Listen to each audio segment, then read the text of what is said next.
మనలో ఉన్న ఆట నైపుణ్యం వెలికి రావాలి, ప్రజల గుర్తింపు జరగాలంటే నైపుణ్యం కలిగిన ఆటగాడితో పోటీ పడాలి అని పెద్దలు చెప్తా ఉంటారు. ఈరోజు పక్క రాష్ట్రంలో నారా చంద్రబాబు నాయుడు గారు ముఖ్యమంత్రిగా బాధ్యత చేపట్టిన తర్వాత అభివృద్ధిలో, సంక్షేమంలో వారితో పోటీ పడి ఈ రాష్ట్రాన్ని ముందుకు నడిపించే అవకాశం నాకు వచ్చింది.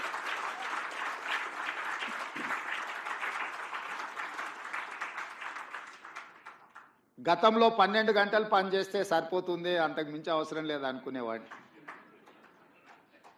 కానీ ఇప్పుడు వారు 18 గంటలు పనిచేస్తే నేను 12 గంటలతో సరిపెడితే కుదరదు. కాబట్టి మా అధికారులకు, మా సహచరులకు మనం కూడా 18 గంటలు పని చేయాల్సిందే. అభివృద్ధి విషయంలో, సంక్షేమం విషయంలో